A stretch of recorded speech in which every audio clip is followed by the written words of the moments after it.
చూస్ country delight, live better. ఇప్పుడే country delight యాప్ని download చేసుకోండి. నమస్తే, welcome to Suman TV. Hyderabad metro ఇప్పుడు పూర్తిగా ప్రభుత్వం ఆధీనంలోకి రాబోతుంది, ప్రభుత్వ చేతుల్లోకి వచ్చేస్తుంది. నిర్ణయం జరిగిపోయింది. ఏదైతే ప్రభుత్వం చేతుల్లోకి వచ్చేటువంటి ప్రక్రియ కూడా స్టార్ట్ అయిపోయిన పరిస్థితి. గత కొన్ని రోజులుగా దీని మీద చర్చలు జరుగుతూ ఉన్నాయి. నిన్న ముఖ్యమంత్రి రేవంత్ రెడ్డి గారి నేతృత్వంలో ఎల్ఎన్టీ చైర్మన్ కావచ్చు, ఎండీ కావచ్చు, హైదరాబాద్ మెట్రో రైల్ ఎండీ కావచ్చు, ప్రభుత్వ ప్రధాన కార్యదర్శి, అధికారులు అందరూ కూడా కూర్చొని నిర్ణయానికి వచ్చేశారు. ఈ మెట్రో పూర్తిగా తెలంగాణ ప్రభుత్వం ఆధీనంలోకి వచ్చేస్తుంది.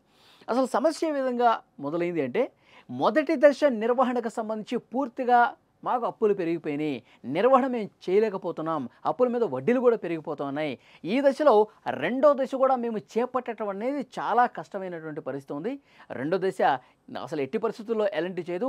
మొదటి దశ కూడా మీరే తీసుకోండి, మేము ఏదైతే ఇంతవరకు నిర్వహణ చేశామో మాకు రావాల్సింది ఏదైతే ఉందో అది మాకు ఇచ్చేస్తే మేము పూర్తిగా బయటికి వెళ్ళిపోతాం అని చెప్పారు.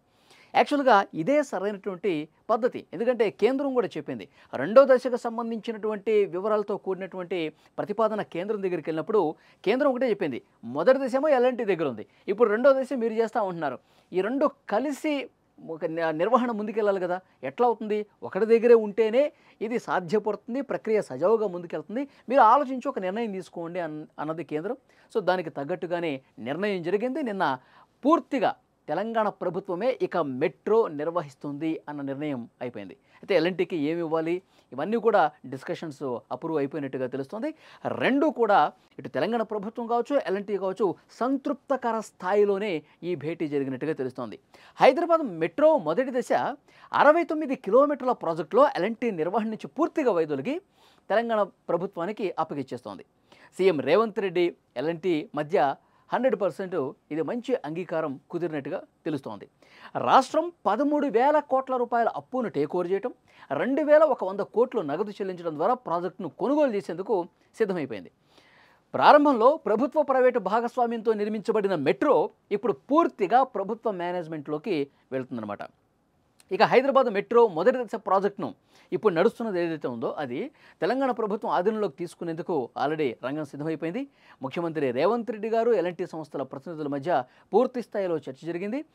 హైదరాబాద్లో ప్రజా రవాణాను మెరుగుపరచడంలో కీలక పాత్ర పోషించిన ఈ మెట్రో ప్రాజెక్టును ఇకపై పూర్తిగా ప్రభుత్వమే నిర్వహించబోతోంది. ఎందుకంటే ప్రజా రవాణా పెరుగుతుంది. హైదరాబాద్ చుట్టుపక్కల ప్రజా రవాణాని మరింత మెరుగుపరచడం కోసం ఇంకా రెండో దశ కూడా వస్తుంది కాబట్టి ప్రభుత్వం ఈ నిర్ణయం తీసుకుంది. ఈ మెట్రో ప్రాజెక్టు నిర్మాణానికి ఎల్ఎన్టీ సంస్థ 13,000 కోట్ల రుణాన్ని తీసుకుంది. ఆ రుణాన్ని ఇప్పుడు రాష్ట్ర ప్రభుత్వం తన ఆధీనంలోకి తీసుకుంది. ఎల్ఎన్టీకి 2,100 కోట్ల రూపాయలు, ఎల్ఎన్టీకి 2,100 కోట్ల రూపాయల నగదు చెల్లించేందుకు ప్రభుత్వం సిద్ధమైపోయింది. మెట్రో రైల్ వ్యవస్థ నిర్వహణకు సంబంధించిన ఖర్చులు ఎక్కువైపోవడంతో ఎల్ఎన్టీ సంస్థ ఈ ప్రాజెక్ట్ని వదిలించుకుంటోంది. నిర్వహణలో చాలా ఇబ్బందులు ఎదుర్కొంటున్నాం, నష్టం వస్తుంది కాబట్టి దీన్ని ప్రభుత్వానికి ఇవ్వడానికి సిద్ధపడింది. ఎల్ఎన్టీ సంస్థ ప్రభుత్వానికి చాలా లేఖలు రాసింది. పదే తాము వెళ్ళిపోతాం ప్రభుత్వం కూడా విసిగెత్తిపోయింది.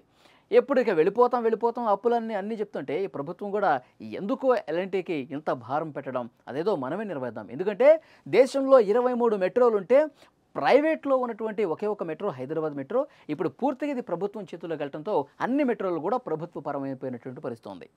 హైదరాబాద్ మెట్రో మొదటి దశ అనేది హైదరాబాద్ నగరంలో ప్రజా రవాణా వ్యవస్థను మెరుగుపరచడానికి రూపొందించబడిందనమాట. ఇది పబ్లిక్ ప్రైవేట్ భాగస్వామ్యం పీపీపీ కింద ప్రపంచంలోనే అతిపెద్ద ప్రాజెక్టుల్లో ఒకటిగా పరిగణించబడింది. 69.2 కిలోమీటర్ల పొడవుతో 3 కారిడార్లు ఏర్పాటు చేసినటువంటి పరిస్థితి ఉంది. ఇప్పుడు రెండో దశ కూడా దాదాపు 160 కిలోమీటర్లు 8 లైన్లతో రాబోతుందండి. ఎందుకంటే ఇక చాలా చోట్ల మెట్రో ట్రైన్ రావాలని చెప్పి డిమాండ్ ఉంది.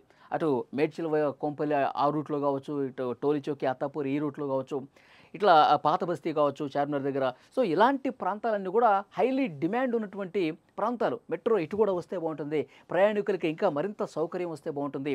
ప్రయాణికులకు ఈ రవాణా ఎప్పటికప్పుడు ఆ డిమాండ్ పెరుగుతున్న నేపథ్యంలో ప్రభుత్వం కూడా ఆలోచన చేసింది. ఎల్ఎన్టీ ఇప్పటికే తలబాదుకుంటుంది కాబట్టి, ఒకవైపు డిమాండ్ కూడా బాగుంది కాబట్టి పూర్తిగా ప్రభుత్వం తీసుకుంటేనే 3 ఏళ్లలో రెండో దశ కూడా కంప్లీట్ చేసి హైదరాబాద్ ప్రజలందరికీ మెట్రోను మరింత దగ్గర చేయాలన్నటువంటి పరిస్థితి ఉందన్నమాట. సో రేవంత్ రెడ్డి గారు చాలా క్లియర్ కట్గా ఒక విజన్తో ఉన్నారు.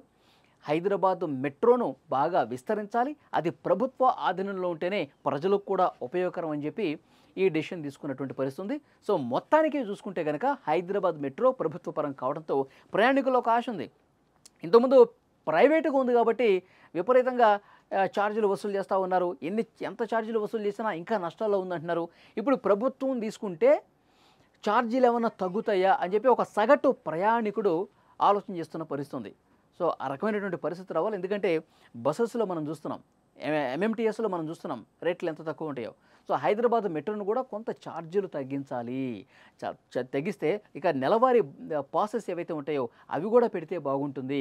ఇప్పుడు ప్రభుత్వమే తీసుకుంటుంది కాబట్టి ఈ ఆలోచన చేయాలని చెప్పి ప్రయాణికులు కోరుతున్న సిచ్యువేషన్ ఉంది. సో చూద్దాం, పూర్తిగా ప్రభుత్వం చేతుల్లోకి వచ్చిన తర్వాత రెండవ దశను ఎంత వేగంగా పూర్తి చేస్తారు, ఈ మొదటి దశ నిర్వహణలో ఏవైతే ప్రయాణికులకు సంబంధించినటువంటి అవసరాలు ఉన్నాయో అవి ఏ మేరకు తీరుస్తుందన్నది కూడా చూడాల్సిన అవసరం ఉంది.